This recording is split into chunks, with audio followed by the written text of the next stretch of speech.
Hello everybody, मैं doctor Taufiq Hussain, associate professor in health education. पिछले व्याख्यान में हम मौर्य साम्राज्य के विषय में चर्चा कर रहे थे। आज हम मौर्य प्रशासनिक व्यवस्था के विषय में चर्चा करेंगे। जैसा कि आप जानते हैं कि मौर्य शासकों ने एक विशालतम साम्राज्य की स्थापना की और इस विशालतम साम्राज्य ने उस वैज्ञानिक सीमा को प्राप्त कर लिया था जिसके लिए मुगल तड़पते रहे और अंग्रेज आए बढ़ते रहे। इस विशालतम साम्राज्य का स्थायित्व तभी संभव था जब एक कुशल प्रशासनिक व्यवस्था का गठन किया जाए, और मौर्यों ने इस कार्य को किया और उन्होंने एक कुशल प्रशासनिक व्यवस्था का गठन किया। इस कुशल प्रशासनिक व्यवस्था की जानकारी हमें कौटिल्य के अर्थशास्त्र, मेगस्थनीज की इंडिका और जो अशोक के जो अभिलेख हैं उसके अलावा जो विविध प्रकार के जो ग्रंथ हैं उनके उद्धरणों से है, जो क्लासिकल जो लेखक हैं उनके उद्धरणों से हमें अशोक के मौर्य प्रशासनिक व्यवस्था के विषय में जानकारी मिलती है।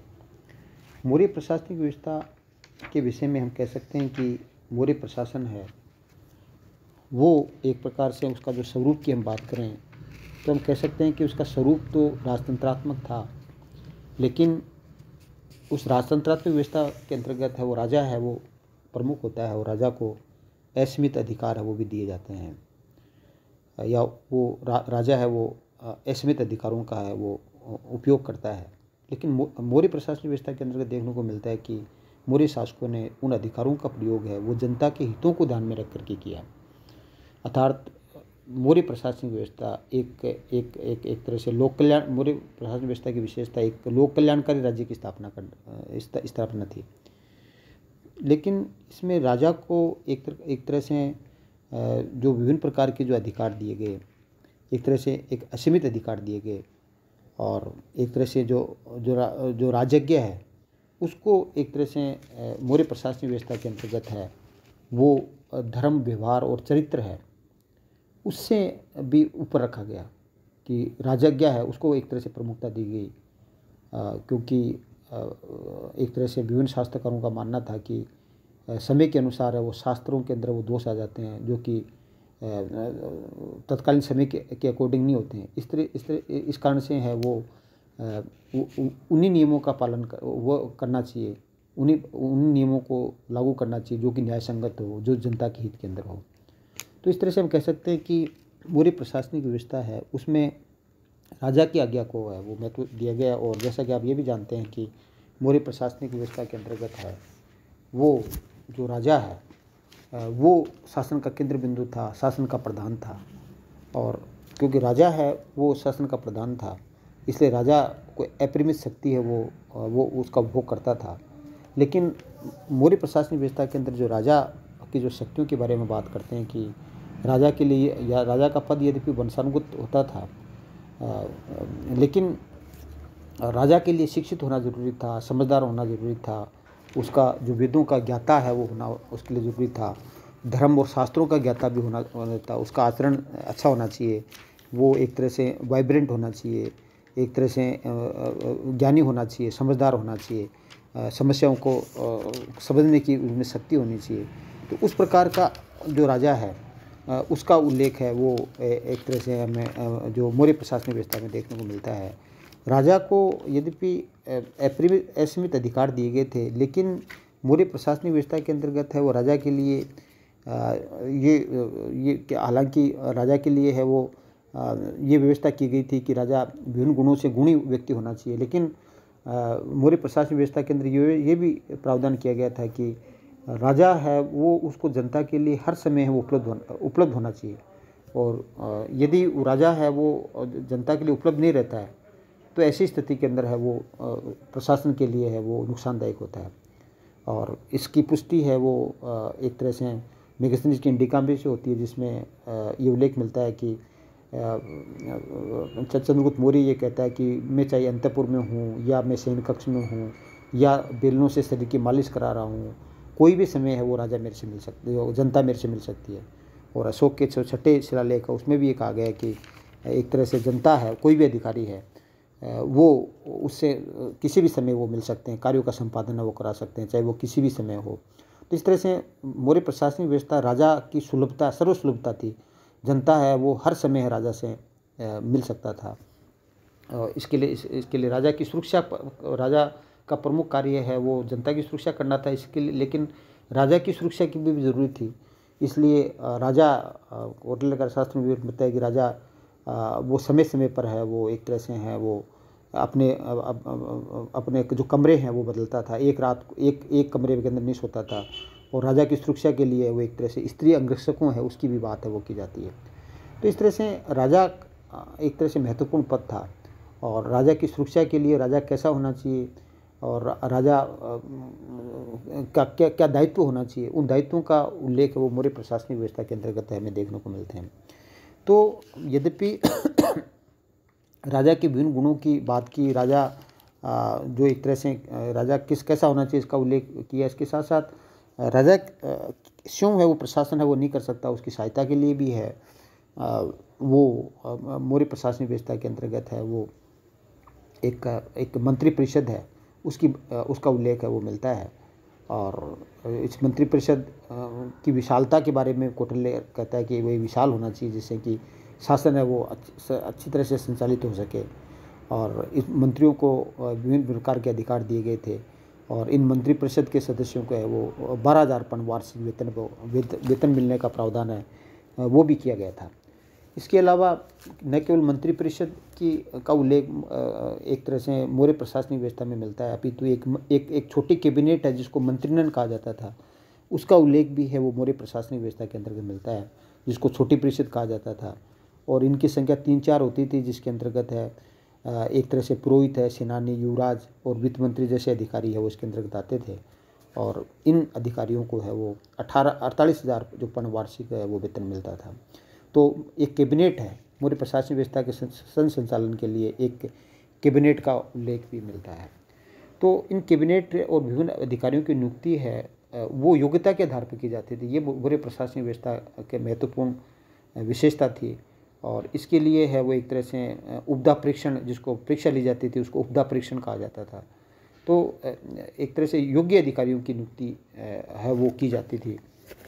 और इस प्रशासनिक व्यवस्था के अंतर्गत जैसे मैंने आपको बताया कि मौर्य प्रशासनिक व्यवस्था की विशेषता एक विकसित अधिकारी तंत्र था, विभिन्न अधिकारियों के सहयोग से है वो एक तरह से है वो क्या कहना चाहिए शासन का संचालन वो होता था।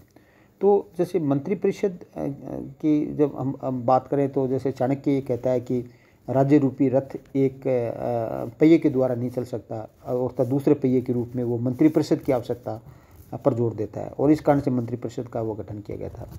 और एक तरह से राजा है वो मंत्री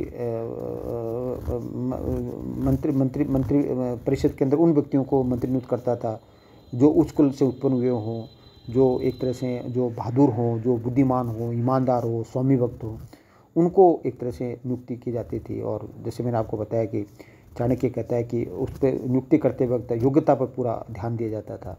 और इन मंत्रियों की संख्या है वो 12 से 20 तक मंत्री वो होते थे। और जैसे मैंने बताया कि 12,000 पर इनको वार्षिक वेतन मिलता था। तो मंत्री परिषद है वो जैसे विपत्ति काल के अंदर है और राजा को विभिन्न प्रकार की सलाह वो देती थी। और इसके अलावा मंत्रिमंडल है, एक छोटी कैबिनेट है वो भी होती थी, जो एक तरह से जो इमीडिएट जो निर्णय लेने होते थे तो उन निर्णयों का अनुमोदन है वो मंत्रिमंडल के द्वारा वो किया जाता था। और एक तरह से मंत्रिपरिषद की बैठक जिस भवन में होती थी उसको मंत्र भूमि वो कहा जाता था। तो इसके अलावा है वो मंत्रिपरिषद के अलावा राजा के द्वारा जो नीति निर्धारण का कार्य किया जाता था और उन नीतियों की क्रियान्विति के लिए एग्जीक्यूट करने के लिए है वो मौर्य काल के अंदर एक विशाल ब्यूरोक्रेसी है उसका विवेचन हमें मिलता है।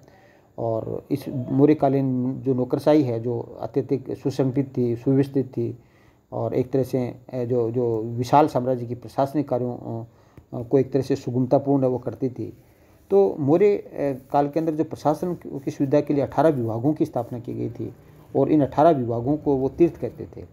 और प्रत्येक विभाग का संचालन और निरीक्षण के लिए एक अध्यक्ष होता था जिसे अमात्य कहा जाता था।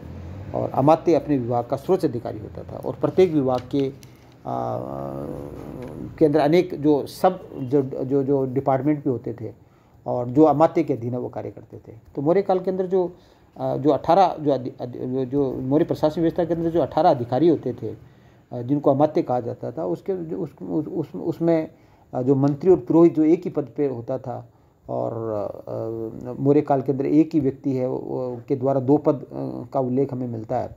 और चंद्रगुप्त मौर्य के समय के अंदर चाणक्य है वो मंत्री और पुरोहित दोनों के पद पर था, और इसी की सहायता से है वो मौर्य प्रशासनिक व्यवस्था का गठन वो किया गया था। इसके अलावा समाहर्ता होता था जो कि एक तरह से राजस्व मंत्री जिसको हम कह सकते हैं, और संधिदाता है जिसमें एक रॉयल ट्रेजरर था उसको संधिदाता कहा जाता था। सेनापति होता था जो एक तरह से हम कह सकते हैं कि सेना का प्रमुख होता था। युवराज राजा के पुत्र है। प्रदेष्टा है, मतलब जो मौर्य काल के अंदर जो कंटक शोधन और धर्मस्थित 2 प्रकार के न्यायालय होते थे, और जो धर्मस्थित न्यायालय होते थे उसको व्यवहारिक कहते थे। नायक होता था, और क्रमांतिक होता था, उद्योग विभाग का अध्यक्ष है। मंत्री परिषद अध्यक्ष होता था, दंडपाल होता था, अंत्यपाल होता था, द्रुकपाल होता था, जो जो जो जो द्वारिक होता था, प्रशासता होता था। तो इस तरह से 18 अधिकारी, आठविक होता था। 18 अधिकारियों का उल्लेख हमें मौर्य प्रशासनिक व्यवस्था के अंतर्गत मिलता है। तो केंद्रीय प्रशासनिक व्यवस्था के अंतर्गत मिलता है। तो मौर्य काल के अंदर जो केंद्रीय प्रशासनिक व्यवस्था थी उसमें जो राजा है वो इन विभिन्न अधिकारी और मंत्री परिषद मंत्रिमंडल की सहायता से वो शासन का संचालन वो करता था। तो देखिएगा, राजा की सुरक्षा का विशेष ध्यान रखता था, और राजा की सुरक्षा के लिए किस प्रकार राजा प्रतिदिन अपने वो अपने आवास को है वो अपने कमरे को वो बदलता था, और एक तरह से राजा को कोई विष नहीं दे, विष के द्वारा इसलिए उसको धीरे धीरे है वो स्लो पॉइजन दे करके वो इसके लिए तैयार किया जाता था। राजा की सहायता के लिए कौटिल्य अर्थशास्त्र में सप्तांग सिद्धांत का भी उल्लेख मिलता है, जैसे कि राज्य के 7 अंग होने चाहिए: राजा, अमात्य, जनपद, दुर्ग, कोष, सेना, मित्र। तो इस तरह से सप्तांग सिद्धांत के अंतर्गत भी राजा है वो राज्य का एक प्रमुख जो माना जाता था। और इसके अंतर्गत जैसे आप जानते हैं कि जो राजा होता था वो एक तरह से शासन का केंद्र बिंदु होता था, और एक तरह से जो शासन के तीनों अंग हैं, जो कार्यपालिका, व्यवस्थापिका, न्यायपालिका, तीनों अंग का सर्वोच्च अधिकारी है वो राजा ही होता था। और एक तरह से जैसे मैंने आपको बताया कि हालांकि राजा को विभिन्न प्रकार के अधिकार दिए गए थे, लेकिन वो उस अधिकार है वो जनता की भलाई के लिए वो अधिकारों का वो प्रयोग है वो करता था। जहाँ तक प्रांतीय व्यवस्था का जो प्रश्न है, मौर्य काल के अंदर जो शासन का सफल संचालन करने के लिए है वो मौर्य शासकों ने एक प्रांतीय शासन व्यवस्था का गठन किया, क्योंकि पाटलिपुत्र के द्वारा इतने विशाल साम्राज्य का वो संचालन संभव नहीं था।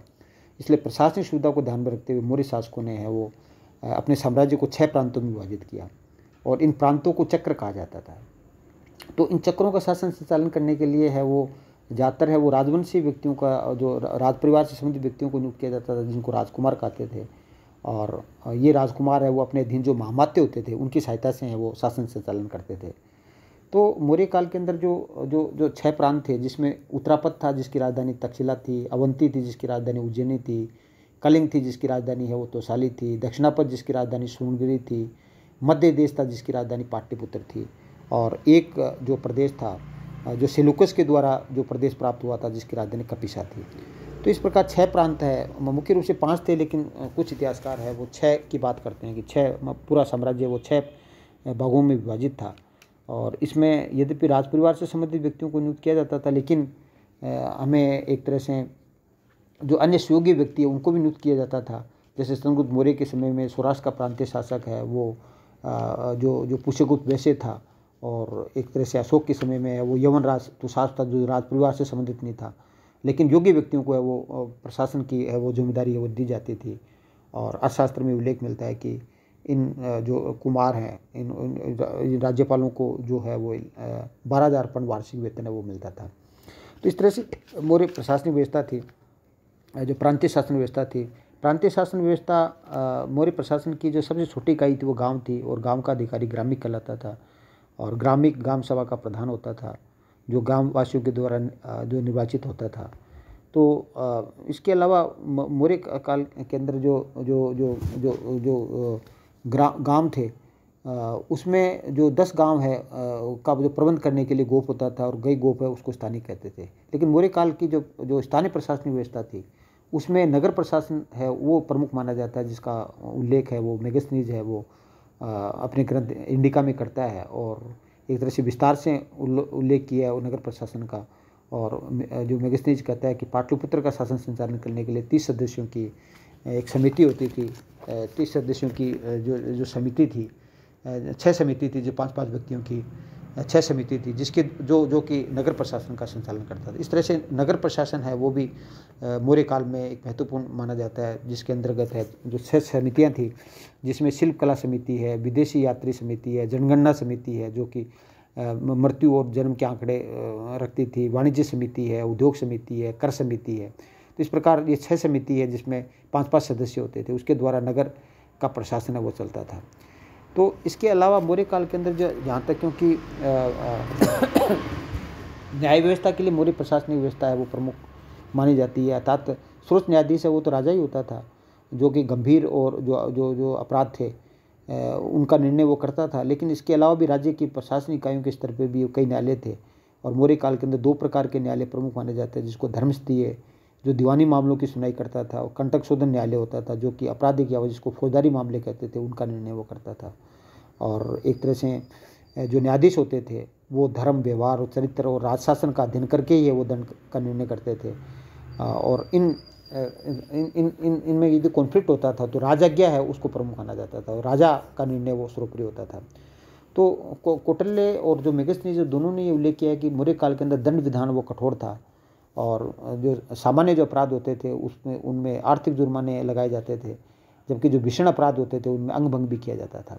और यदि कोई विश्वासघात कर दिया, यदि कोई व्यभिचार होता था उसके लिए भी अंगभंग का जो प्रावधान था, और यदि कोई मामूली कोई चोरी के लिए वो प्राणदंड का विधान था। इस कारण से मौर्य काल के अंदर न्याय व्यवस्था इतनी सुसंगठित थी कि मेगस्थनीज अपनी टीका के अंदर इस कानून व्यवस्था का खूब प्रशंसा करता है। वो कहता है कि मौर्य काल के अंदर है वो अपराध बहुत कम होते थे, और एक तरह से क्योंकि राज्य की सुरक्षा, प्रजा की सुरक्षा का दायित्व है वो सरकार का होता था, इसलिए लोग अपने घरों में ताले नहीं लगाते थे, अपने दरवाज़ों के अंदर दरवाज़ों में ताले नहीं लगाते थे। तो इस हम कह सकते हैं कि मौर्य काल के अंदर जनता है वो बड़ी सुखी थी, सुरक्षा की पूरा दायित्व है वो सरकार का होता था। मौर्य प्रशासनिक व्यवस्था में एक गुप्तचर व्यवस्था की महत्वपूर्ण भूमिका थी, क्योंकि राज्य में कोई षड्यंत्र कर रहा हो उसकी जानकारी बहुत आवश्यक थी। इसके लिए एक सुव्यवस्थित गुप्तचर व्यवस्था का गठन किया गया था। गुप्तचर 2 प्रकार के थे, जिसमें एक संस्था कहा जाता था जो एक ही स्थान पर रहकर गुप्तचर का कार्य करते थे। संचारा होते थे जो कि भिन्न स्थानों पर घूम कर करके है वो न्याय करते थे, उनको संचारा कहते थे। लेकिन मौर्य प्रशासनिक व्यवस्था जैसे मैंने बताया कि एक विशाल साम्राज्य था, और जो विशाल साम्राज्य के का संचालन और सुरक्षा एक कुशल सैन्य तंत्र पर है वो निर्भर होती है। और मौर्यों ने है इसके लिए एक कुशल प्रशासनिक व्यवस्था का गठन, कुशल सैन्य व्यवस्था का गठन किया। जो प्लिनी ये कहता है कि मौर्यों की सेना के अंदर 6 लाख पदाती थे, 30,000 अश्वराही थे, और 9,000 है वो युद्ध में काम आने वाले हाथी थे, 1,000 रथ थे। और इसके अलावा जो कौटिल्य है वो भी एक प्रकार से अर्थशास्त्र के अंदर सेना के 4 अंगों का उल्लेख है वो करता है। तो इस प्रकार मौर्य के अंदर एक कुशल प्रशासनिक व्यवस्था, कुशल न्याय व्यवस्था थी। और इसी प्रकार राजस्व व्यवस्था के अंदर मौर्य काल के अंदर है वो एक सुसंगठित राजस्व व्यवस्था थी, जिसके द्वारा है वो एक तरह से विभिन्न प्रकार के कल्याणकारी कार्य है वो राजस्व एकत्रित करके की जाती थी। भू राजस्व है वो 1/6 भाग से लेकर 1/4 भाग होता था। और एक जैसे हम कह सकते हैं कि इसमें विभिन्न प्रकार के टैक्स थे, जिसमें आयात निर्यात कर को प्रवेश या निष्काम्य वो कहा जाता था। और इसके अलावा जो मौर्य काल के अंदर जो भूमि है वो आय का प्रमुख स्रोत था। जो सरकारी भूमि है उसको सीता कहा जाता था, और इसके प्रमुख सीताध्यक्ष कहा जाता था। इसके अलावा जो मौर्य काल के अंदर जो सरकारी भूमि पर है वो एक तरह से विभिन्न दासों से है वो इससे भी खेती की जाती करवाई जाती थी। मौर्य काल के अंदर विभिन्न राजस्व विभिन्न प्रकार के जो एक तरह से जो राजस्व लिया जाता था उसके द्वारा जनकल्याणकारी कार्य है वो भी करवाए जाते थे। तो इस प्रकार हम कह सकते हैं कि मौर्य काल के अंदर एक कुशल प्रशासनिक व्यवस्था का गठन किया गया, जो चंद्रगुप्त, जिसका श्रेय चंद्रगुप्त मौर्य को दिया जाता है। लेकिन अशोक ने है वो इस एक कुशल प्रशासनिक व्यवस्था जो चंद्रगुप्त मौर्य ने स्थापित की, उसमें कुछ सुधार किए। और प्रशासनिक दृष्टि से अशोक का जो पहला उल्लेखनीय जो सुधार था, वो अशोक ने 3 अधिकारी, राजूक, युक्त और प्रादेशिक नामक जो अधिकारियों की नियुक्ति की, जो कि अशोक की प्रशासनिक व्यवस्था के अंतर्गत महत्वपूर्ण सुधार माना जाता है। राजूक है वो भूमि और न्याय से संबंधित अधिकारी होता था, जिन्हें दंड समता और विवाद समता की जो स्थापना का है वो अधिकार था। और ये अधिकार प्रदान करके एक तरह न्यायिक क्षेत्र के अंदर जो व्याप्त जो विषमता है उसको समाप्त करने का प्रयास है वो अशोक ने किया, जो कि उसका उल्लेखनीय कार्य माना जाता है। तो राजूक नामक अधिकारी है जो उसको प्रशासन जो कि अपने साम्राज्य के अंदर है वो दंड समता, न्याय समता स्थापित करे, इसका दायित्व राजूक के पास था। युक्त नामक अधिकारी था वो राजस्व का लेखा जोखा से संबंधित अधिकारी था, जबकि प्रादेशिक है वो बड़े खंडों के प्रशासन से संबंधित है, वो महत्वपूर्ण अधिकारी होता था। प्रादेशिक को अपने विविध कर्तव्यों के अतिरिक्त है वो जो प्रजा के जो नैतिक और भौतिक जो उत्थान है उसके लिए भी कार्य करना होता था। और इसके लिए जैसा कि अशोक के 5वें अभिलेख के अंदर कहा जाता है, उल्लेख मिलता है कि ये विभिन्न अधिकारी हर 5वें वर्ष है वो साम्राज्य के विभिन्न भागों का दौरा वो करते थे। तो इस प्रकार अशोक की प्रशासनिक व्यवस्था का महत्वपूर्ण सुधार है वो इन विभिन्न अधिकारियों की नियुक्ति है, युक्त राजूक प्रादेशिक की नियुक्ति है। इसके अलावा प्रशासनिक व्यवस्था के अंदर अशोक का जो महत्वपूर्ण सुधार है वही माना जाता है कि अशोक ने धर्म महामात्रों की नियुक्ति की। और धर्म महामात्रों का जो मुख्य कार्य ये था कि जिसका उल्लेख अशोक के 5वें शिलालेख में मिलता है, उसका मुख्य कार्य था धर्म की रक्षा करना, धर्म की अभिवृद्धि करना, लोगों को धर्म के बारे में बताना और धर्म का संरक्षण करना। तो अशोक के धर्म का जो प्रचार करने का जो कार्य है वो धर्म महामात्रों का, इंसानियत का पाठ पढ़ाने का काम है वो धर्म महामात्रों ने किया। तो ये अशोक के शासनकाल की एक प्रशासन में महत्वपूर्ण सुधार माना जाता है। इसके अलावा एक तरह से अशोक ने है वो जन सामान्य की जो समस्याओं का जो त्वरित एक तरह से समाधान हो और प्रशासनिक गतिशीलता बढ़ाने के लिए वो अशोक ने एक प्रतिवेदक नामक जो अधिकारी उसकी नियुक्ति की, जिसका उल्लेख अशोक के शिलालेख नंबर 6 के अंदर वो मिलता है। और ये जो जनता की समस्या है को सम्राट से है वो समय समय पर अवगत कराता था। तो प्रतिवेदक नामक जो अधिकारी है वो जनता की समस्याओं के त्वरित समाधान के लिए जो अशोक ने नियुक्त किया, वो भी अशोक के जो मौर्य प्रशासनिक व्यवस्था का महत्वपूर्ण सुधार माना जाता है। तो अशोक ने से पहले है मौर्य प्रशासनिक व्यवस्था के अंदर जो दंड व्यवस्था थी बड़ी कठोर थी और एक तरह से मृत्युदंड कैदियों को मृत्युदंड दिया जाता था। लेकिन अशोक ने है वो मृत्युदंड दिए जाने से पहले है वो कैदियों को ये अधिकार दिया कि वो एक तरह से है वो 3 दिन का उनको विशेष समय दिया, जिससे कि वो पारलौकिक जो एक तरह से लक्ष्य की जो प्राप्ति वो कर सकें।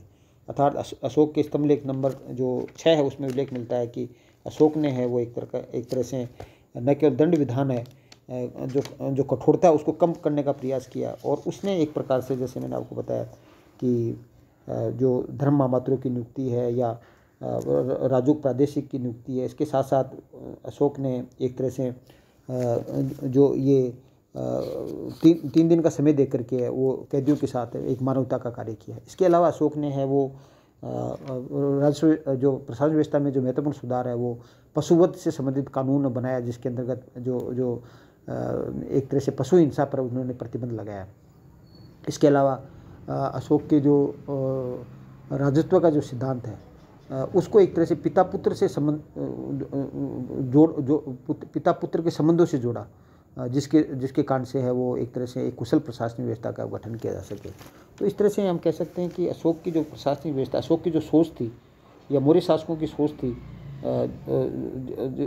वो काफ़ी उच्च स्तर की थी, और उन्होंने एक ऐसी कुशल प्रशासनिक व्यवस्था की स्थापना की जो कि न केवल है वो एक विशाल साम्राज्य है वो स्थापित करने के अंदर है उस प्रशासनिक व्यवस्था के द्वारा है वो सक्षम हुए, और एक तरह से जो विदेशी जो शक्तियाँ थी उनके साथ भी जो शांतिपूर्ण जो सहअस्तित्व है उसकी नीति का भी वो अवलंबन कर सके, जिसके कारण से हम ये कह सकते हैं कि वर्तमान के अंदर आधुनिक काल के अंदर मौर्य प्रशासनिक व्यवस्था है वो एक तरह से समीचीन प्रतीत होती है। उसके बहुत से तत्व हैं, बहुत से तत्वों को वर्तमान के अंदर भी है वो जारी रखा गया है, जिस आधार पर हम कह सकते हैं कि इतने 1000 साल पुरानी राजस्व जो प्रशासनिक व्यवस्था है वो वर्तमान के अंदर भी है, वो हमारे लिए है वो एक दिशा देने का, एक प्रेरणा देने का वो काम वो करती है। तो इस तरह से हम कह सकते हैं कि चंद्रगुप्त मौर्य और अशोक ने जो जिस प्रशासनिक व्यवस्था का जो गठन किया वो वास्तव में एक अद्भुत प्रशासनिक व्यवस्था थी